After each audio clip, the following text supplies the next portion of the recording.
नमस्कार दोस्तों, स्वागत है आप सभी का हमारे YouTube चैनल मिशन गुरुकुल में। मेरा नाम गौरव सिंह है। दोस्तों, मैं आज आपको की हिस्ट्री लेक्चर को रिज्यूम करूंगा। अब काफ़ी डिमांड आने लगी थी, हिस्ट्री लेक्चर कंटिन्यू करिए सर, कंटिन्यू करिए। उसको देखते हुए हमने हिस्ट्री लेक्चर को कंटिन्यू किया है। साइंस भी साथ साथ चलता रहेगा, लेकिन आज जो है हिस्ट्रिकल सेशन है, ये हमारा 9वां लेक्चर है। 8 लेक्चर हमने पहले भी ले चुके हैं। जिन्होंने नहीं देखा है उसको ज़रूर देख लीजिए। उसमें हमने national freedom struggle Gandhi ji के बारे में, साथ साथ फैक्ट्री एक्ट और पीजेंट रेवोल्यूशन और ट्राइबल रिबेलियन और सोशियो रिलीजियस रिफॉर्म मूवमेंट, सभी चीज़ें उसमें करा दी है। अब हम उसमें जो है माइक्रो जो फैक्ट्स होते हैं, जैसे कांग्रेस सेशन हो जाते हैं, वो सब चीज़ों के बारे में बात करेंगे। नेक्स्ट लेक्चर में हम या तो गवर्नर जनरल बताएंगे या तो एक्सट्रीमिज्म इन कांग्रेस बताएंगे। ठीक है, तो आज चलिए शुरुआत करते हैं। हम पॉलिटिकल ऑर्गेनाइजेशंस कुछ हैं कांग्रेस फॉर्म होने के पहले, जो कि बहुत ही इंपॉर्टेंट हैं, यूजुअली एग्जाम्स में क्वेश्चन आते हैं, उससे हम उसके बारे में बात करेंगे।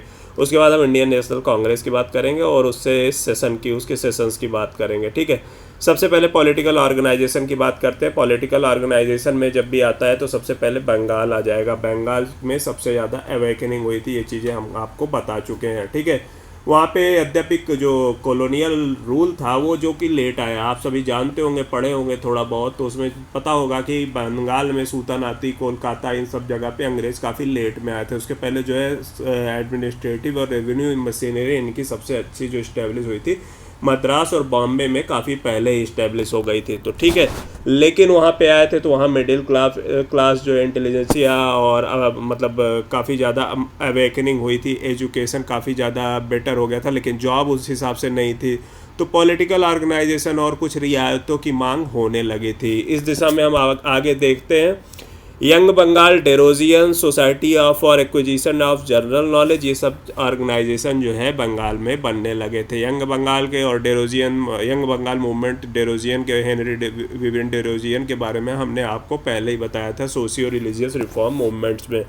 जिन्होंने नहीं पढ़ा हुआ है वो जाके वापस देख लें। सोशियो रिलीजियस रिफॉर्म मूवमेंट बहुत ही इंपॉर्टेंट चैप्टर है। हम आगे कंटिन्यू करते हैं। 1836 में बंग भाषा प्रकाशिक सभा बना था। बंग भाषा प्रकाशिक सभा बेसिकली राजा राम मोहन राय ने के मतलब जो विचार थे, जो पॉलिटिकल डिमांड थी, उसी को आगे बढ़ाते हुए कुछ लोगों ने मिलकर बनाया था। ठीक है, राजा राम मोहन राय 1833 में ब्रिस्टल में उनकी मृत्यु हो गई थी। ठीक है, राजा राम मोहन, अगर पॉलिटिकल रिफॉर्म के बारे में बात करते हैं तो सबसे पहली मांग जो है राजा राम मोहन राय ने ही उठाई थी। मैंने राजा राम मोहन राय इसीलिए यहाँ पे लिख दिया कि अगर आ जाए ऐसा क्वेश्चन तो उसका आंसर जो है राजा राम मोहन राय लगाइएगा। कुछ पॉलिटिकल रिफॉर्म उन्होंने शुरू जरूर की थी, लेकिन वो बहुत ही हाई लेवल पे नहीं थी कि मतलब बहुत ही ज़्यादा कोई कंक्रीट डिमांड रही हो या कुछ भी रहा हो, ऐसा कुछ भी नहीं। मैंने बताया था राजा राम मोहन राय अग्रदूत, नव चेतना के अग्रदूत बोले जाते हैं। तो सोशो रिलीजियस रिफॉर्म मूवमेंट या पॉलिटिकल रिफॉर्म मूवमेंट सभी काफ़ी ज़्यादा उन्होंने इन्फ्लुएंस किया था। आपको बताया भी था मैंने, नेपल्स की और स्पेन की जो रेवोल्यूशन था फेल हो गया था। तो ये सब चीज़ें पॉलिटिकल स्फीयर में ही आती हैं बेसिकली। तो राजा राम मोहन जो थे वो first to initiate demand for political reform. ठीक है, 1836 में बंग भाषा प्रकाशिक सभा बनी थी, लेकिन राजा राम मोहन राय के पॉलिटिकल विचारों के आधार पर बनी थी। वो राजा राम मोहन राय ने इस्टेब्लिश नहीं किया था, थोड़ा सा दिमाग में रखिएगा। दूसरा सबसे कंक्रीट जो है एफर्ट लगाया था लैंड होल्डर्स एसोसिएशन 1838 में, जो कि कलकत्ता में था, जिसको कि आप पहली पॉलिटिकल ऑर्गेनाइजेशन जो कि संवैधानिक सुधार या संवैधानिक उपचारों के बारे में बात की थी, कॉन्स्टिट्यूशनल रेमेडी की डिमांड की थी और उनकी ग्रीवांस के सुधारने के बारे में बात की थी। इसको कौन बनाया था? द्वारका नाथ टैगोर, एक जमींदार थे। ठीक है, उसके बाद एक आता है ब्रिटिश इंडिया सोसाइटी 1829 और 1839, लंदन में विलियम एडम्स ने बनाया था। और British India society of Bengal 1843 में, बंगाल ब्रिटिश इंडिया सोसाइटी भी इसको कहते हैं, 1843 में जॉर्ज थॉमसन बनाया था। इन दोनों में आपको कन्फ्यूजन ना हो इसीलिए मैंने ऊपर नीचे लिख दिया। एक लंदन में बनी थी, एक बंगाल में बनी थी, एक विलियम एडम्स ने बनाया था, एक जॉर्ज थॉमसन ने बनाया था। ठीक है, उसके बाद थोड़ा सा और भी बढ़ चढ़ के इन्होंने आगे पार्टिसिपेट किया और सब कुछ मिला, जितनी भी पहले की ऑर्गेनाइजेशन थी सब कुछ मिलके ब्रिटिश इंडिया एसोसिएशन में आ गई, जो कि 1851 में बना था। इसके जो प्रेसिडेंट थे राधाकांत देव थे। राधाकांत देव के बारे में मुझे कमेंट सेक्शन में लिख के बताइए कि ये किस चीज़ से रिलेटेड थे। मैंने इनको पहले भी बता दिया था, जिसके मतलब ये ब्रिटिश इंडिया एसोसिएशन BIA के प्रेसिडेंट भी थे। साथ ही साथ राजेंद्र लाल मिश्रा, हरिश्चंद्र मुखर्जी के नाटक का नाम नहीं, हरिश्चंद्र मुखर्जी किस रेबिलियन से रिलेटेड हैं ये भी मुझे कमेंट सेक्शन में लिख के बताइए, तभी मैं मानूंगा कि आप लोग जो है रिवाइज करते हैं, नहीं तो। एंड देवेंद्र नाथ टैगोर, ठीक है, देवेंद्र नाथ टैगोर के बारे में भी मैंने कुछ बताया है, किस चीज़ से रिलेटेड है, ये सब आप लोगों को आना चाहिए। नहीं आता है, भूल जाते हो, एग्जाम गलत कर जाते हो, तो हमारी कोई जिम्मेदारी नहीं है, ये आप लोग खुद अपनी ना पढ़ने के कारण कर पा रहे हो, मतलब रिवीजन नहीं कर रहे हो, इसलिए जो हो रहा है, नोट्स नहीं बनाए हो इसी कारण। It was dominated by zamindar with the primary aim of defending the landed interest. Basically इन लोगों का इंटरेस्ट क्या था, जमींदारों की जो हित थे उसको बचाना था, ठीक है। उसके बाद जो है एक सबसे बड़ा ऑर्गेनाइजेशन आता है इंडियन सोसाइटी। इसके आनंद मोहन बोस, सीधे सीधे पूछ लेता है इंडियन सोसाइटी किसकी थी, उसके आनंद मोहन बोस थी। आगे चल के इंडियन एसोसिएशन बना। इंडियन एसोसिएशन जो है सबसे ज़्यादा इम्पॉर्टेंट है इन जितने ऑर्गेनाइजेशंस मैंने बताया। कांग्रेस के पहले अगर कोई भी ऑर्गेनाइजेशन बहुत ही ज़्यादा इम्पॉर्टेंट माना जाता है तो वो इंडियन एसोसिएशन ही है। इंडियन एसोसिएशन किसने बनाया था, सुरेंद्र नाथ बनर्जी और आनंद मोहन बोस ने 1876 में कलकत्ता में, जो कि आगे चल के इंडियन लीग और इंडियन सोसाइटी जैसे संस्थानों को जो है ओवरसाइड मतलब उन पर डोमिनेट करने लगा। बाद में ये सब मिल गए, आपस में एक हो गए, ठीक है। इट वॉज मोर इम्पॉर्टेंट, मतलब ये ऑल इंडिया ऑर्गेनाइजेशन का लेवल भी इसको हम कह सकते हैं, क्योंकि अभी मैं बताऊंगा इंडियन नेशनल कांग्रेस के टाइम पे जब बताऊंगा नीचे तो थोड़ा सा बताऊंगा कि उस टाइम पे सुरेंद्र नाथ बनर्जी ने भी ऑल इंडिया कॉन्फ्रेंस इसको बुलाया था। इसी कारण जो है सुरेंद्र नाथ बनर्जी जो है कांग्रेस के पहले सेशन में जो है पार्टिसिपेट नहीं कर पाए थे। आपसे पूछा जाता है कि इसमें से कौन जो है कांग्रेस के फर्स्ट सेशन में जो है पार्टिसिपेट नहीं किया था, तो उसका आंसर होगा सुरेंद्र नाथ बनर्जी। सबसे प्रोमिनेंट लीडर्स में वो अकेले प्रोमिनेंट लीडर थे जो उस टाइम वहाँ पे नहीं उपस्थित थे। सेकंड जो कांग्रेस सेशन हुआ था वहाँ पे इंडियन एसोसिएशन और कांग्रेस आपस में मिला दी गई थी 1886 में, ठीक है। दोनों मिल गए, उसके बाद जो है दोनों सेम प्लेटफॉर्म शेयर करने लगे, ठीक है।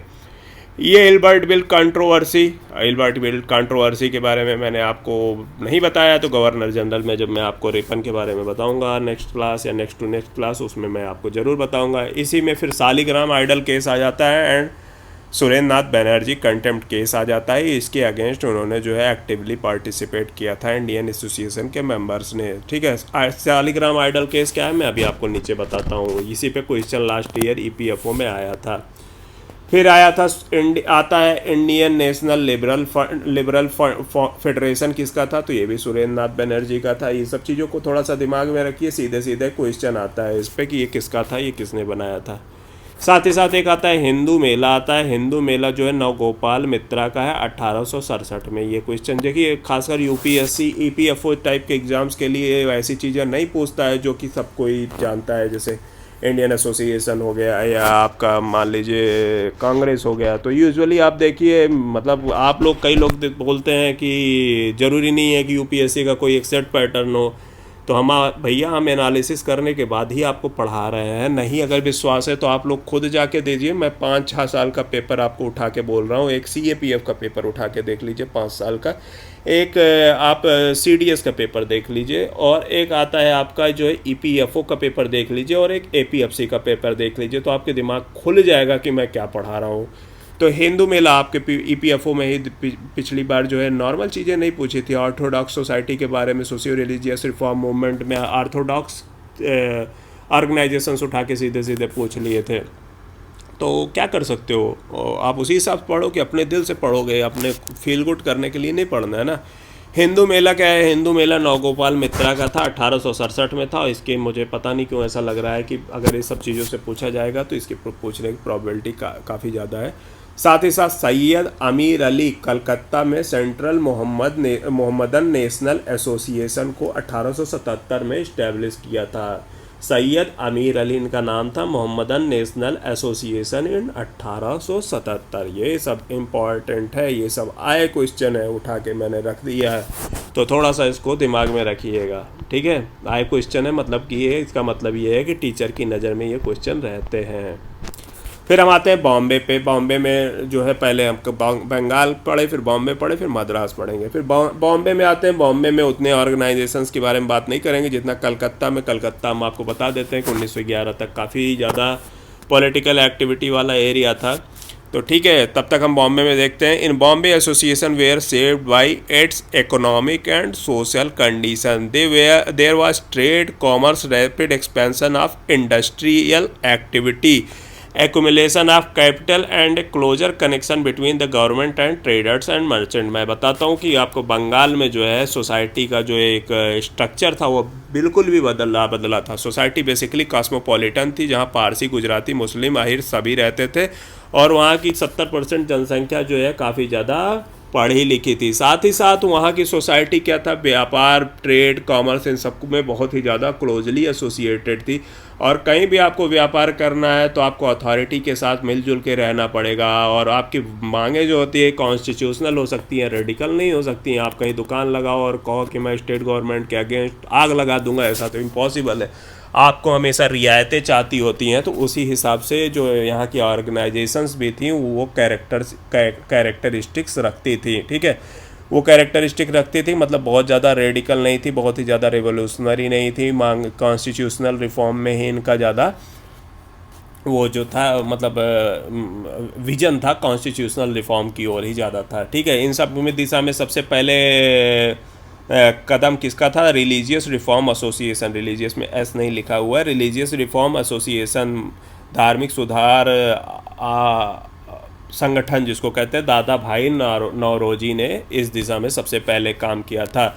उसके बाद आता है बॉम्बे प्रेसिडेंसी एसोसिएशन। इसमें बदरुद्दीन तैयबजी, फिरोज शाह मेहता, केटी तेलांग, इन सब ने मिलकर 1885 में मतलब 1885 में इसको इस्टेब्लिश किया। एक चीज़ याद रखिएगा, बॉम्बे प्रेसिडेंसी एसोसिएशन कब बनता है। एक्चुअली हम आपको जितने ऑर्गेनाइजेशन बता रहे हैं, जैसे सोशियो रिलीजियस रिफॉर्म मूवमेंट हो गया, ट्राइबल मूवमेंट हो गया, क्रोनोलॉजी पूछ लेते हैं, वैसे इन सब में भी क्रोनोलॉजी पूछ लिया जाता है। तो 1885 में जो है बॉम्बे प्रेसिडेंसी एसोसिएशन बना था। इसका जो मेन टारगेट था म्यूनिसिपैलिटी को इस्टेब्लिश करना था, मतलब थोड़ा वही मैंने बात किया ना, कॉन्स्टिट्यूशनल रिफॉर्म, सेल्फ गवर्नमेंट की ओर, ऐसा मांग था।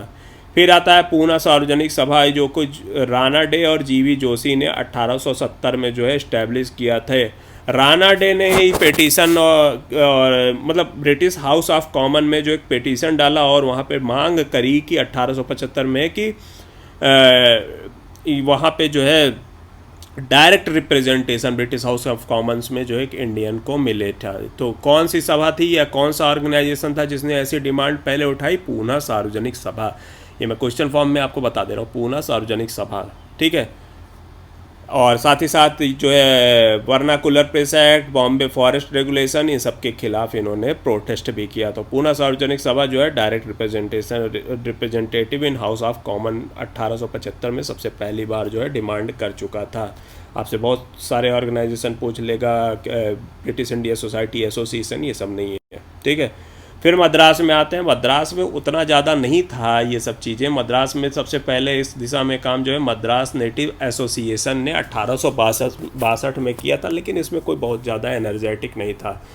फिर उसके बाद जो है असली जो है पॉलिटिकल इंटरेस्ट दिखाया था मद्रास महाजन सभा ने 1884 में। कब? 1884। सीधे सीधे आपसे क्वेश्चन पूछा है कई एग्जाम्स में, मद्रास महाजन सभा कब बना था? इसका आंसर होगा 1884 में, पहली चीज़। और दो तीन चीज़ें मैं फिर बताना चाहता हूँ कि क्रोनोलॉजी में पूछता है तो बॉम्बे प्रेसिडेंसी एसोसिएशन कब बना, इंडियन एसोसिएशन कब बना, मद्रास महाजन सभा कब बना, ये सब चीज़ें दिमाग में आपके होने चाहिए, ठीक है। देखो एक दो तीन चीज़ें हम आपको बताना चाहते हैं। बड़ी बड़ी कोचिंग में जाओगे, हमने ऑलरेडी देखा हुआ है, आप जाओगे, बैठोगे, पढ़ोगे, ख़त्म हो जाएगा सिलेबस, आपको बहुत मज़ा आएगा। वहाँ पे आपको बहुत ही सिंपल चीज़ें ऐसी बताई जाएगी, आपको लगेगा कि मुझे सब कुछ समझ में आ जा रहा है, इसमें तो ज़्यादा मुझे मेहनत नहीं करनी पड़ रही है, मैं क्लास में ही सब कुछ समझ गया, तो सर तो बहुत ही अच्छा पढ़ा रहे हैं। लेकिन जब देखना आप क्वेश्चन उसमें आएगा ही नहीं, तो आप बहुत अच्छा समझ गए हो, बेसिक चीज़ें हैं, इजी। मैं भी आपको यहाँ पे 2-3 चीज़ें बता देता, इंडियन एसोसिएशन के बारे में बता देता। ठीक है, चलो हो गया इंडियन एसोसिएशन, मेरा काम ख़त्म। इसमें 2-3 चीज़ें और बता देता है, एक लैंड होल्डर एसोसिएशन और लैंड होल्ड जो ब्रिटिश इंडिया एसोसिएशन के बारे में। मेरा काम ख़त्म हो गया होता 3 चीज़ों में बताने पे। आपको भी मज़ा आता कि सर ने 3 बताया, तीनों मेरे उंगली पे है, मुझे याद है। बॉम्बे में मैं आपको बता देता, बॉम्बे प्रेसिडेंसी एसोसिएशन, उसमें बदरुद्दीन तैयबजी, फिरोज शाह मेहता, केटी तेलांग 1885, फिर मद्रास महाजन सभा 1884। 3 बता देता, आप खुश हो जाते हैं, आपका भी काम आसान, मेरा भी काम आसान। मुझे जो मेरा जो एम है वो भी पूरा हो जाता आपका। लेकिन आपका एम नहीं पूरा होता। आप जब देखते क्वेश्चन में मित्र मेला आ गया तो भैया यहाँ पे Indian society, British Indian society में 2-2 society match in the following आ गया, आपका क्वेश्चन नहीं बन रहा, तो भैया आपका ऐसे टीचर्स के क्लास करने से कोई फ़ायदा नहीं है। यूपीएससी का एग्ज़ाम दे रहे हो तो थोड़ा सा मेहनत, थोड़ा नहीं, मेहनत काफ़ी प्रॉपरली करनी पड़ेगी। चीज़ों को देख के घबराना नहीं है। हम आपको अच्छे से क्लैरिटी बेसिस पे पढ़ा रहे हैं। कई बार आप बुक में पढ़ते हो, आपको समझ में नहीं आता यार कि अभी तो पिछले पेज में ब्रिटिश इंडिया सोसाइटी पढ़े थे हमने, जॉर्ज थॉमसन कहाँ आ गया, उसके पहले वाले पेज में ब्रिटिश इंडियन सोसाइटी पढ़े थे, ये लंदन कहाँ से आ गया, विलियम एडम्स कहाँ से आ गए, 1839 एक बार दिखा रहा है। तो वही चीज़ें हम आपको क्लैरिटी दे रहे हैं, किस डायरेक्शन में आपको पढ़ाई करना है। ठीक है, तो मद्रास नेटिव एसोसिएशन 1862 में, मद्रास महाजन सभा जो कि इंटरेस्ट जिसमें पॉलिटिकल मतलब एक्टिविटी में जिसका इंटरेस्ट ज़्यादा जगह है, वो मद्रास महाजन सभा था 1884, वीर राघवाचारी वगैरह ने मिलकर बनाया था। ठीक है, फिर एक हम अभी बात किए थे आपसे सालिग्राम केस के बारे में। सालिग्राम केस जो था ये it was regarding the inheritance of एक प्रतिमा थी भगवान की, सालिग्राम भगवान होते होंगे, आप लोग देखे होंगे, अयोध्या जाइए तो आप लोग देखिएगा। वो प्रतिमा थी, बेसिकली 2 भाइयों में लड़ाई हुआ, 2 भाइयों में लड़ाई में एक ने उठा के अपने घर ले गया, दूसरा जो है भाई उसको कोर्ट में जो है केस कर दिया। तो शायद जज एग्जैक्ट मुझे नाम नहीं याद आ रहा है, उसमें जज थे नॉरिस। ठीक है, वो जज जो है इंग्लिश जज थे, उन्होंने कहा कि भैया पहले ये सालिग्राम को हमारे कोर्ट में पेश करो। तो सुरेंद्र नाथ बनर्जी ने ही इंग्लिश जज के जो है मतलब अथॉरिटी पे क्वेश्चन किया कि अपने न्यूज़पेपर के थ्रू कि भैया आप कौन होते हो जो इंडियन कस्टम और कल्चर में इंटरफियर करने वाले, और आप कौन होते हो कि उठा के इसको कोर्ट में लाने। तो यही कंटेम्प्ट ऑफ कोर्ट हुआ और सुरेंद्र नाथ बनर्जी को जेल हुई। ठीक है, पहली बार जो जेल पत्रकारिता के लिए गए थे वो सुरेंद्र नाथ बनर्जी थे, वो सालिग्राम केस में ही थे। और ये बहुत ही इम्पॉर्टेंट केस है, ऐसा नहीं है कि पिछली बार आया है तो हम आपको ये पढ़ा रहे हैं, ये किताबों में आपको मिल जाएगा। ठीक है, इम्पॉर्टेंट है। रही बात, मैं आपको 2-3 चीज़ों के और बारे में बात करने की बोला था। एल्बर्ट बिल केस जो है, एल्बर्ट बिल कंट्रोवर्सी, वो मैं आपको जब रिपन बताऊंगा अगले उसके गवर्नर जनरल, उसमें बहुत सी चीज़ें आपको बताऊंगा, उसमें आपका उसको ज़रूर ध्यान से देखिएगा। जो भी हिस्ट्री पढ़ने में इंटरेस्टेड हो, आपका उसमें हिस्ट्री रिवाइज भी हो जाएगा, नए केस भी जान लोगे। और जो अभी मैंने थोड़ा बहुत हैफर्ड वे में आपको चैप्टर्स, मुझे ऐसा लग रहा है कि जो बताया है वो आपको जो है सिंक हो जाएगा, ईयर बाई ईयर आप जान जाओगे कि ये केस पहले हुआ तो ये बाद में हुआ। ठीक है, फिर आ जाते हैं foundation of Indian National Congress. Indian National Congress के बिना जो है भारतीय इतिहास का जो लेक्चर है या भारतीय इतिहास जो भी पढ़ने के क्लेम करता है वो कभी पूरा नहीं हो सकता है। तो भैया इंडियन नेशनल कांग्रेस जो है इस्टेब्लिश किसने किया था?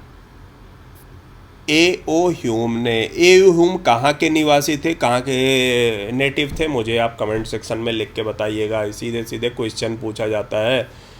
कहाँ पे इस्टेब्लिश हुआ था? बॉम्बे में। बॉम्बे में कहाँ? गोकुलदास तेजपाल संस्कृत विद्यालय, ये भी इम्पॉर्टेंट है। ठीक है, दादा भाई नौरोजी इसके बहुत ही इम्पोर्टेंट मेंबर थे। इन्होंने 3 बार प्रेसाइड किया था इंडियन नेशनल कांग्रेस का सेशन, 1886, 1893 और 1906। 1906 के सेशन के बारे में मैंने आपको बताया है, बनारस सेशन, कलकत्ता सेशन, सूरत सेशन, मैंने आपको तीनों सेशन के बारे में बताया है।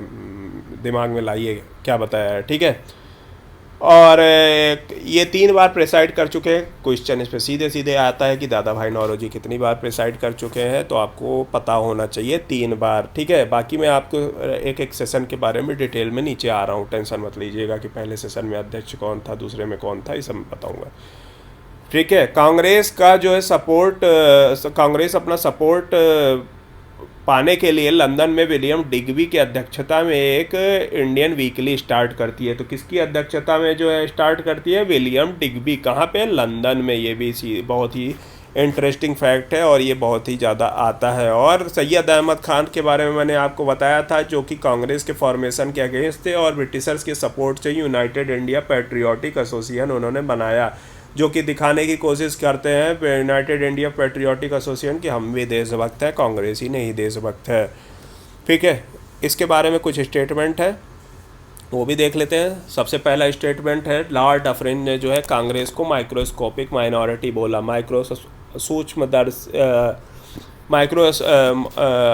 सूक्ष्मदर्शी अल्पसंख्यक, जिसको शायद हिंदी में बोलते हैं, लॉर्ड डफरिन ने ही इसको माइक्रोस्कोपिक माइनॉरिटी बोला। कांग्रेस जो फॉर्म हुई थी तो उस टाइम का गवर्नर जनरल भी लॉर्ड डफरिन थे। शुरू में रुख तो थोड़ा अच्छा था, लेकिन धीरे धीरे कांग्रेस का जो असली एम था उसकी ओर जब अग्रसर होने लगी, तब लॉर्ड डफरिन ने इसको माइक्रोस्कोपिक माइनॉरिटी जो है बोला था। लॉर्ड कर्जन के बारे में बात करते हैं। लॉर्ड कर्जन ने कांग्रेस को कहा था, the Congress is tottering to its fall and one of the my great ambition while in India is to assist it to a peaceful demise. मतलब कांग्रेस जो है लड़खड़ा रही है अपने गिरने के लिए, अपने पतन की ओर लड़खड़ा रही है, लेकिन भारत में रहते हुए एक मेरी अंतिम इच्छा है कि उसकी जो है शांतिपूर्ण मृत्यु प्रदान कर सके। ऐसा कुछ हिंदी में, एग्जैक्ट मैं टर्म नहीं बोल रहा हूँ, बस आपको मीनिंग समझ में आ जाना चाहिए। ठीक है, आप नेट पे मारेंगे, बहुत ही फेमस स्टेटमेंट है। लॉर्ड कर्जन ने ऐसा बोला था। सीधे सीधे पूछ लेता है, who among the following stated that, तो मैं आपको इसीलिए बता दे रहा हूँ। एक सेफ्टी वाल्व थ्योरी जो है काफ़ी ज़्यादा हिट है। सेफ्टी वाल्व थ्योरी बेसिकली एक कंट्रोवर्शियल स्टेटमेंट जो है व्योमेश चंद्र बनर्जी और विलियम बेडनबर्न की बायोग्राफी से, मतलब विलियम बेडनबर्न की जो बायोग्राफी थी एओ ह्यूम के बारे में, जो कि 1913 में पब्लिश हुई थी, तो उसमें बेसिकली जो है ऐसा बताया गया है कि कांग्रेस जो है एक सेफ्टी वॉल्व के तरह काम करना चाहती है, जिसमें जो है कि जो रोष था लोगों में, निचली क्लास के पर नीचे की क्लास में, निचली जनता में एक रोष पनप रहा था ब्रिटिश अथॉरिटी के अगेंस्ट, और वो कोई रेवोल्यूशन नहीं चाहते थे 1857 की तरह में। इसीलिए कांग्रेस को एक बिचौलिए की तरह पे लाके खड़ा कर दिया, जो कि ब्रिटिश रूल को बचाए रखेगी। ये सेफ्टी वॉल्व थ्योरी थी, जो कि एओ ह्यूम की बायोग्राफर जो कि बेडनबर्न थे। कौन थे? सीधे सीधे क्वेश्चन पूछ लेता है, एओ ह्यूम के बायोग्राफर कौन थे? वो आप विलियम बेडनबर्न लगा दीजिएगा। और व्योमेश चंद्र बनर्जी ने भी कुछ ऐसे ही कंट्रोवर्शियल स्टेटमेंट दिया था, जिससे लोग जो है इन्फर करने लगे। और मार्क्सिस्ट राइटर जैसे आरपी दत्ता लोग भी जो है ऐसे कांग्रेस के मतलब अगेंस्ट जो है ऐसे स्टेटमेंट्स देते थे कि कॉन्स्पिरेसी के थ्रू इसकी ओरिजिन हुई है। लेकिन आगे चल के जो है डफरिन का प्राइवेट पेपर, जो कि सुमित सरकार में जो कि सोर्स बोलता है कि डफरिन का जो प्राइवेट पेपर्स हैं उसमें ऐसी कोई भी बातों का खंडन किया गया है कि ऐसा कोई भी एम नहीं था कि एओ ह्यूम जो है डफरिन से बेसिकली जाके मिले और ऐसी बात की। देखिए, मैं आपको एक चीज़ बताता हूँ। कांग्रेस जो है इंडियन एसोसिएशन का जब नेशनल स्टेटस लेने लगे थे तो उसी के बाद ही बना था। ठीक है, इसमें कोई डाउट नहीं है कि सुरेंद्र नाथ बनर्जी उस टाइम बहुत ज़्यादा बड़े फेम पे आ चुके थे, और Surendra Nath Banerjee already terminated ICS अधिकारी थे। जब मैंने आपको बताया कि 1874 में ये कलेक्टर थे असम पे, तो उनसे एक गलती हो गई थी, उनको टर्मिनेट कर दिया था। भाई पढ़े लिखे तो थे ही और साथ ही साथ टैलेंटेड भी थे, तो वो जो है भारतीय राजनीतिक पटल पे बहुत ही आगे जा रहे थे। इससे थोड़ा बहुत घबराहट तो ब्रिटिश शासन के अंदर हुई भी थी। तो इसको थोड़ा सा डिफ्यूज़ करने के लिए कहा जा सकता है कि सुरेंद्र नाथ बनर्जी की पॉपुलैरिटी से भी डर के एक फैक्टर था, जो कोई और कुछ राइटर्स इसको एनालाइज करते हैं कि सुरेंद्र नाथ बनर्जी की भी जो पॉपुलैरिटी है उससे भी डर कर एओ ह्यूम ने ऐसा मतलब कदम उठाया। देखिए, साथ साथ में क्लैश भी होते थे इंडियन एसोसिएशन और इंडियन नेशनल कांग्रेस के सेशंस। तो आगे चल के पहले में सुरेंद्र नाथ बनर्जी ने पार्टिसिपेट भी नहीं किया था, लेकिन दूसरे वाले में किया था, फिर मर्ज हो गए दोनों, और डफरिन को भी इस चीज़ का थोड़ा सा अंदाज़ा था। तो बस इतना भी वो नहीं था कि जब से सेफ्टी वॉल्व जो है सब जो इसके ऊपर खासकर मार्क्सिस्ट राइटर्स जो हैं इसके ऊपर जो है इतना बड़ा दोषारोपण करने लगे थे, वो सब चीज़ें उतने हद तक मैं नहीं कहूँगा कि सही था, और ना ही किताबें बोलती हैं ना ही रिसर्च बोलते हैं। ठीक है, अमृतसर सेशन पे कॉन्स्टिट्यूशन ऑफ कांग्रेस जो है ड्राफ्ट किया गया। इसमें कौन किया गया, किसने किया था? मतलब गांधी जी ने किया था। गांधी जी ने CR दास और IB सेन की सहायता से किया था। मैंने आपको ये पहले ही बताया था कौन कौन थे। CR दास थे और IB सेन था। इस सेशन के दो अध्यक्ष थे, मोतीलाल नेहरू थे, और ये लोकमान्य तिलक का लास्ट सेशन था। ठीक है, उसके बाद लोकमान्य तिलक जी की अगले साल 1 अगस्त को मृत्यु हो गई थी, जिस दिन से नॉन कोऑपरेशन मूवमेंट स्टार्ट किया गया था। लॉर्ड वेलिंगटन जो है मात्र गवर्नर जनरल थे, जो कि कांग्रेस सेशन में पार्टिसिपेट किए थे। तब वो गवर्नर जनरल नहीं थे, वो बॉम्बे के गवर्नर थे। ठीक है, 1915 में किए थे। कौन किया था? लॉर्ड वेलिंगटन ने 1915 में। ठीक है, और अबुल कलाम आज़ाद जो है सबसे यंगेस्ट कांग्रेस के जो है प्रेसिडेंट थे। 1923 में दिल्ली सेशन में पहली बार इन्होंने प्रेसाइड किया था। उसके बाद उन्होंने 1940 से 45 के बीच में कांग्रेस सेशन में, मतलब उधर वर्ल्ड वार हो गया था, तो और कांग्रेस ने बहुत ही टर्बुलेंस का पीरियड था, वर्ल्ड वार था, कांग्रेस अनकॉन्स्टिट्यूशनल हो गई थी। तो उस टाइम पे भी जो है लगातार ये प्रेसिडेंट रहे थे, तो इसलिए इनको ये लॉन्गेस्ट प्रेसिडेंट कहा जाता है कि कांग्रेस के ये लॉन्गेस्ट प्रेसिडेंट थे, मौलाना अबुल कलाम आज़ाद। जब इंडिया मतलब एक चीज़ है, कंट्रोवर्शियल है थोड़ा। While India did gain freedom under the broad aegis of Indian National Congress, ठीक है, it was not a balanced and unbiased organization and its history is riddled by the various conflict which cover a broad spectrum of issue, class interest, religious, social, personal, economical. मैंने आपको एक चीज़ बताया था कुछ दिन पहले कि सिविल डिसोबीडियंस मूवमेंट के टाइम पे कैपिटलिस्ट क्लास का जो है काफ़ी ज़्यादा रोल था। साथ ही साथ पीजेंट्स के लिए भी कांग्रेस जो है बहुत ही ज़्यादा कोई एफर्ट नहीं मारी थी। साथ ही साथ जो है कम्युनल जो टर्बुलेंस हो रहा था उसको सही करने के लिए कोई जॉइंट खेमा बनाने, मतलब हर जगह वो जॉइंट खेमा ही बनाना, क्योंकि गांधी जी के लीडरशिप के अंडर कोई ऐसा कंक्रीट प्रयास नहीं किया था कि कम्युनल जो है टर्बुलेंस को रोका जा सके। 1916 में आपको मैंने बताया है लखनऊ सेशन के बारे में, यहाँ तक कि मुस्लिम लीग के सेपरेट इलेक्टोरेट मांग को भी एक तरीके से उन्होंने एक्सेप्ट कर लिया। तो ये चीज़ जो है थोड़ा बहुत question mark, strategic question mark उठाती है। कई बार UPSC mains, civil services prelims में मेंस में क्वेश्चन पूछा जाता है। हिस्ट्री ऑप्शनल वालों के सामने क्वेश्चन रखा जाता है कि क्या जो इंडिया का डिवीज़न था वो केवल ब्रिटिशर्स इसके लिए रिस्पॉन्सिबल थे कि नहीं। तो इसमें आप सबको ये सब लिखना पड़ता है यूजुअली। चलिए वो मेंस की बात है, वो हम इतना डिटेल में नहीं बात करेंगे। तो स्ट्रेटजिक भूल जिसको कहा जा सकता है, तो कांग्रेस की ये काफ़ी ज़्यादा हुई थी, बहुत सी हुई थी। ठीक है, कांग्रेस का बेसिकली फेज़ 3 पार्ट में डिवाइड करते हैं, मॉडरेटर फेज में, एक्सट्रीमिस्ट फेज में और गांधीयन फेज में। गांधीयन फेज हम आपको बता चुके हैं, मॉडरेटर फेज हम आज आपको बताएंगे। एक्सट्रीमिस्ट फेज अब चूँकि थोड़ा लंबा है, मैंने आपसे बोला कि उसको थोड़ा दिन बाद बताएंगे। इनफैक्ट सोच रहा हूँ अगले लेक्चर में, अगले से अगले लेक्चर में, क्योंकि एक में गवर्नर जनरल पढ़ाऊँगा तो एक में एक्सट्रीमिस्ट फेज पढ़ाऊँगा।